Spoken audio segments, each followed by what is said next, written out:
Hi guys, and welcome back to my YouTube channel. What a wonderful.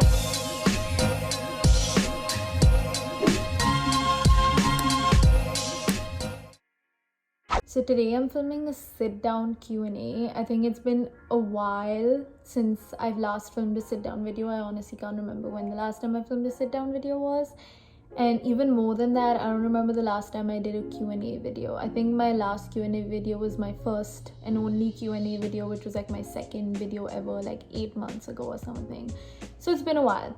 So I asked you guys on Instagram to ask me some questions that you wanted me to talk about in my video, and I have your list of questions here on my laptop. I missed doing sit down videos and just like talking to you guys because it's like a form of therapy for me at this point, where I just feel like we can talk and get to know each other and just like, bond.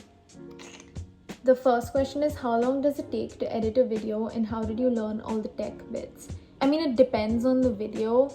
Like if it's a shorter video, like 6 to 7 minutes, it'll maybe take me like an hour or 2 hours. But if it's a longer video, the Mexico vlogs, for example, both of them in total took me maybe 5 or 6 hours to edit because they were so long. On an average, maybe it takes me about 3-ish hours, I would say. So for those of you who don't know, my mom's an editor.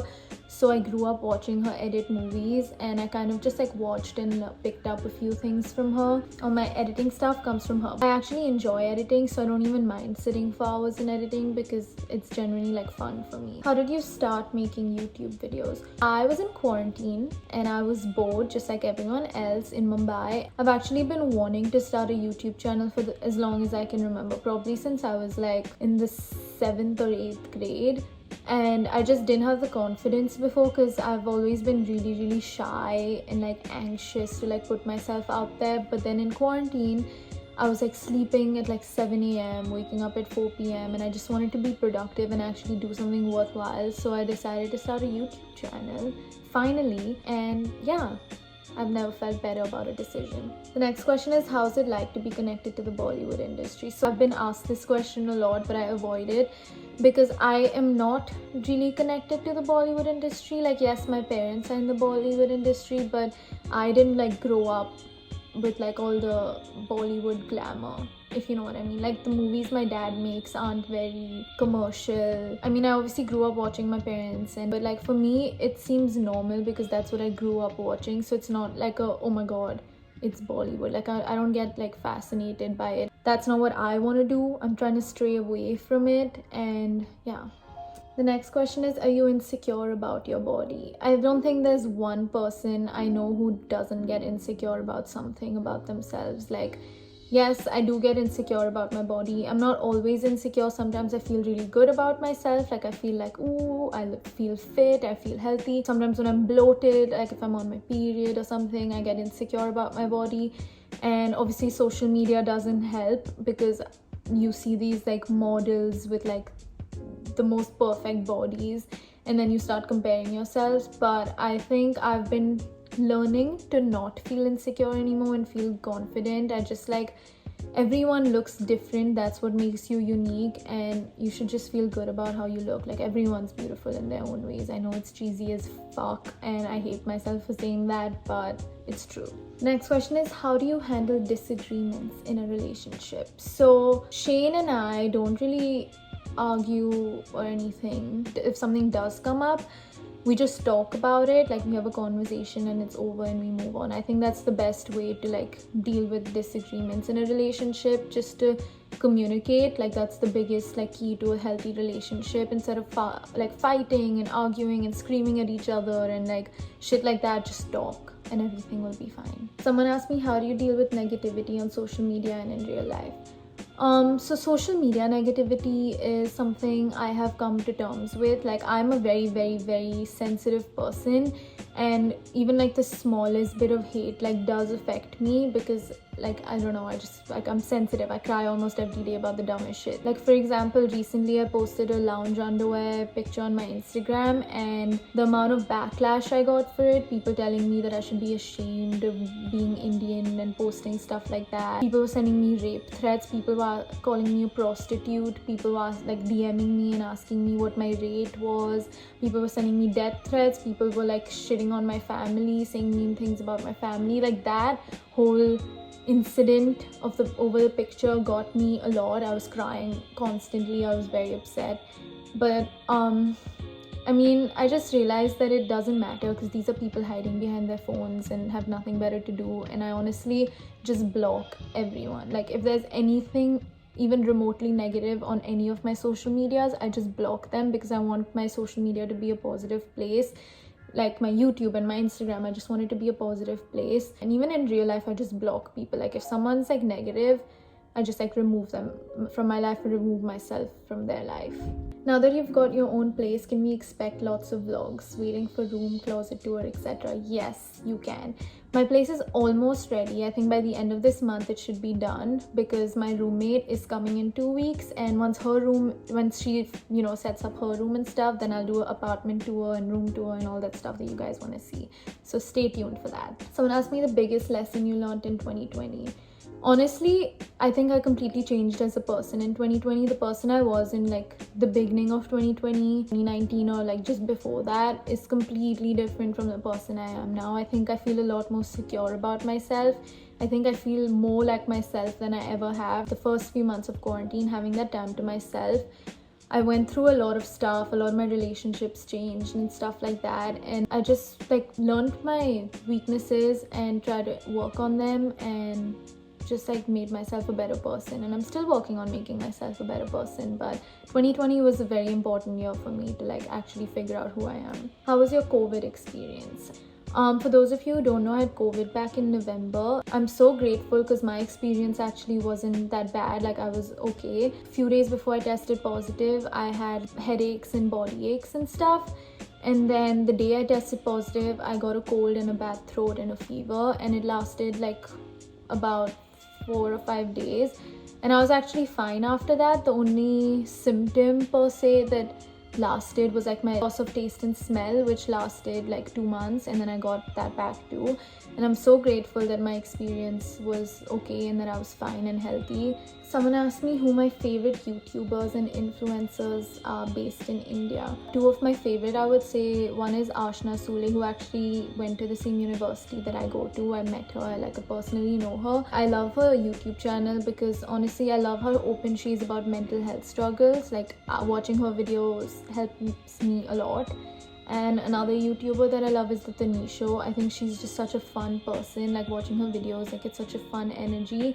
And I also love how open she is, and she doesn't shy away from talking about stuff that most YouTubers like are scared to talk about, like sex and relationships and, you know, stuff like that.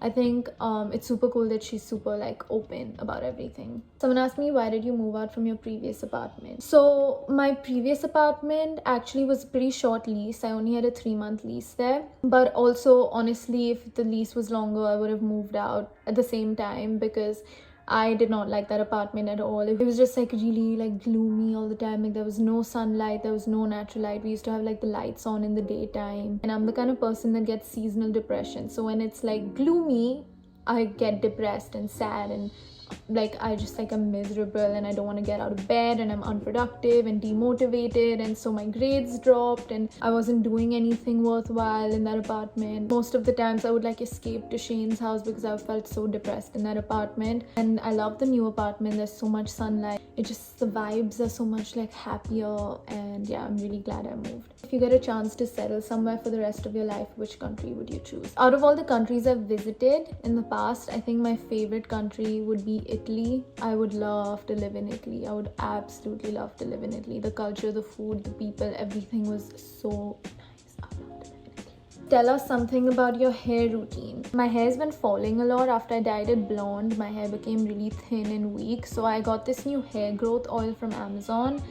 that I've been using, that's actually been helping a lot. Like my hair is falling less and I can see it, like small baby hairs come out and like it's starting to grow again. I'll link it in the description if I find that hair growth oil. And I also use this Moroccan oil hair serum every time I wash my hair. When my hair is damp after showering, I'll put the serum in my hair. And to style it, I just have this like blow dryer brush, like that brush that blow dries. At the same time, I just use that to style it, because my hair is naturally pretty straight. It's like kind of wavy straight, so I don't really do much to style it. Sometimes I'll curl it, but that's it. Someone said, have you dealt with anxiety, depression, and what are some of your coping mechanisms? I am currently dealing with anxiety and depression. I think it's a never-ending fight for me, but honestly I have been feeling a little better lately, and I think everyone's coping mechanisms are different. Mine personally are like, I just, most of the times if I'm like feeling low, I just put on music helps calm my soul a lot. Watching movies, talking to people. Usually I used to be the kind of person that used to shut myself off from everyone whenever I was sinking into like depression and stuff, but now I'm like learning to talk to people. Therapy helps. I have a therapist. I actually haven't spoken to her in a really long time. I need to talk to her, but I do have a therapist that I go to. And yeah, those are some of my coping mechanisms. Relationship struggles that you and Shane face. So Shane and I don't really have any issues per se. Like we really don't argue or fight. The only relationship issue I would say we have is like long distance, because he before we met, he used to travel a lot. Like he used to live in different places for like weeks and months at a like stretch, and he's recently started doing that again because his friends are here. He usually travels with his friends, and he's currently in Mexico. He came to visit me for Valentine's week for like a week, and he just left again today. Actually, he left this morning, and he's gone for another 2 weeks, and then he'll come back for a few days and then go again. And I think that's the only like issue, but we talk and we make it work by just like staying in touch and communicating. So that's probably the only like issue we have, but we don't really have issues. Someone asked me, do you have a New Year's resolution? I actually do. My New Year's resolution was to be more consistent on YouTube. If you guys haven't noticed, I've been pretty consistent, and I'm really happy, because at the end of last year I kind of like stopped like posting as much, because again I was just feeling really demotivated and uninspired. But yeah, that's my New Year's resolution. I'm gonna try to upload at least 1 video a week, and if I can, then I'm gonna upload 2. But yeah, that's my New Year's resolution. And the last question is, when are you going back to India? I'm coming to India in May, and I'm gonna be there for like a month or 2. This is the longest I've been away from home. Usually I used to go back every 4 months, like during Christmas break and then during summer, but I haven't gone back since August. This is the longest I've been away, and I miss my family, and I miss my friends, and I miss the food, and I miss my home, and I miss India. So I'm going back in May, and yes, Shane will be coming with me. If like tourism opens, then he will be coming with me. Hopefully it does, because I really want to show him India, and he's also really excited to go to India. So yes, that's it for my Q&A video. Thanks for listening. Thanks for asking me questions. I hope I answered some of your questions. And this honestly, these are my favorite kind of videos to film, like sitting down and just talking to you guys. I feel like we connect, and I feel like I have 40,000 friends. If you guys want to see any more sit down videos, comment down below what you want to see and I will film them, or any other videos, comment down below and I'll film them. I hope you guys liked this video. If you did, like, comment, share and subscribe. Please subscribe. And also my social medias are also down below. If you want to follow me on Instagram, we're only 3,000 followers away from 200k. So if you want to follow me, that would be nice. I will see you guys in my next video.